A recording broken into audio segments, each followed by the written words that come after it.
Sekarang ni saya sedang berada di tebingan ataupun tepian sungai Batang Lupa Seri Aman di negeri Sarawak. Kalau kita sebut pasal sungai di negeri Sarawak ni memang terkenal dengan banyaknya buaya Okey. Dan sekarang ni di sebelah saya tu, nampak dari jauh tu, nampak buaya tu?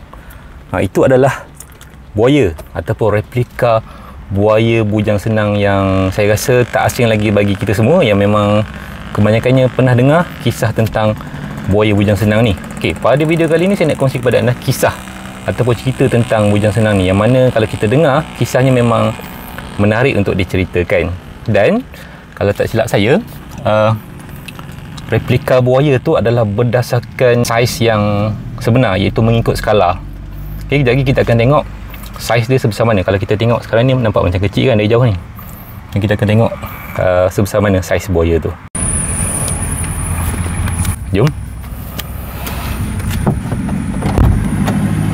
Kalau anda dah tonton video ni, jangan lupa tekan butang subscribe dan bunyikan loceng untuk info yang terbaru. Thank you guys.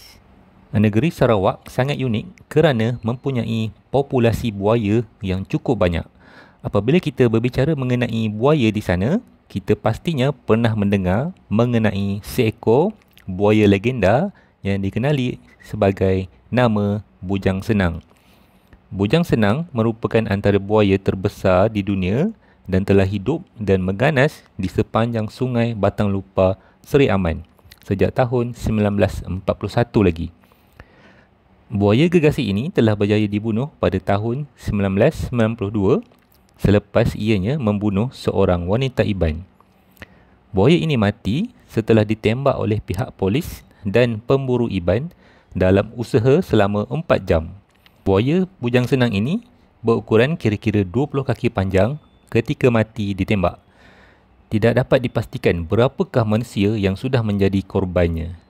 Tengkorak bujang senang kini dipamerkan di muzium di Kuching, Sarawak. Bagi kebanyakan dari kita, bujang senang mungkin hanya sekadar haiwan biasa. Mungkin kerana saiznya yang begitu besar dan telah membunuh begitu ramai manusia, menyebabkannya begitu digeruni. Namun, bagi orang Iban yang tinggal di kawasan sungai Batang Lupa Seri Aman, mereka percaya bujang senang adalah jelmaan manusia. Selain saiznya yang besar, buaya ini juga dianggap unik kerana mempunyai garisan putih di belakang badannya. Garisan ini tidak terdapat pada mana-mana buaya biasa di Sarawak. Ia seolah-olah menguatkan mitos bahawa buaya ini adalah jelmaan seorang pahlawan Iban yang disumpah satu ketika dahulu. Satu ketika dahulu, terdapat seorang pahlawan Iban bernama Simalungun. Simalungun terkenal kerana kekebalannya dan diguruni musuh kerana Simalungun akan memenggal kepala musuh yang tewas di tangannya. Akibat ilmu kebalnya, Simalungun tidak akan tercedera apabila terkena senjata musuh. Kerana ilmu kebal yang dimilikinya ini, maka musuh-musuhnya mula mencari jalan untuk melemahkan ilmu yang dimilikinya itu. Salah satu strateginya adalah dengan menculik isterinya dan memaksa isterinya untuk membocorkan rahsia ilmu kebal yang dimilikinya. Penculikan ini juga dibuat atas motif balas dendam akan musuh-musuh yang pernah dibunuh olehnya. Berang dengan musuh yang telah menculik isterinya, Simalungun telah pergi bersemuka dengan musuhnya itu. Namun, sebaik isterinya dibebaskan, wanita itu mati ditombak dan mayatnya jatuh ke dalam sungai. Keadaan ini menyebabkan Simalungun mengamuk dan dia segera terjun ke sungai untuk mendapatkan tubuh isterinya itu. Ketika itulah musuhnya pula menyedari kelemahan pahlawan hebat ini. Simalungun dipercayai tidak kebal apabila berada dalam air.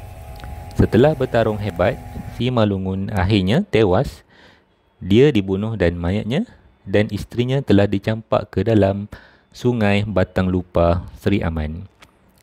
Mengikut mitos yang diperturunkan dari generasi ke generasi ini, mayat Simalungun dan isterinya yang telah dicampak ke dalam sungai itu telah disumpah menjadi buaya besar yang akan membalas dendam terhadap musuh dan keturunannya.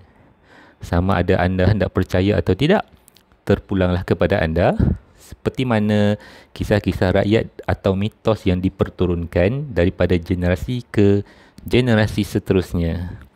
Kisah Bujang Senang ini mungkin tidak lari daripada Tokok Tambah. Peristiwa pembunuhan Bujang Senang berlaku pada bulan Mei 1992 setelah buaya gergasi itu membaham seorang remaja perempuan Iban yang sedang menjeberangi sungai yang dikatakan airnya hanya setinggi paras lutut. Remaja tersebut yang bernama Dayang anak Bayang ketika itu bersama ibunya.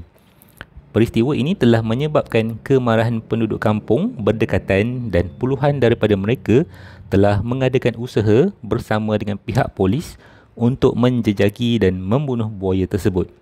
Setelah kira-kira 4 jam, mereka berjaya mengepung buaya tersebut, tetapi cubaan membunuhnya dengan lembing dan tembakan peluru biasa telah gagal. Seorang dukun Iban yang hadir dalam usaha membunuh buaya itu kemudiannya mencadangkan buaya tersebut ditembak dengan peluru paku. Kira-kira 40 das tembakan peluru paku sepanjang 10 cm dilepaskan dan kira-kira 22 daripadanya mengenai kepala Bujang Senang yang dipercayai menjadi penyebab kematiannya.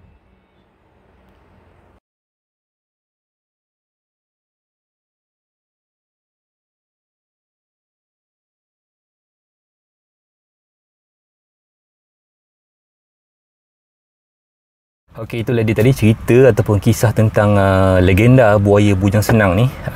Sama ada cerita tu betul ke tak betul ke, wallahualam lah. Sebab ceritanya adalah berdasarkan cerita dari mulut ke mulut. Yang mana kalau dari mulut ke mulut ni biasalah ada macam-macam versi, macam-macam tokok tambah. Dan saya rasa kalau video ini menarik ataupun ada informasi kepada anda, boleh tekan butang subscribe. So ada banyak lagi cerita ataupun informasi yang saya nak kongsi kepada anda. Okey, jumpa lagi. Bye.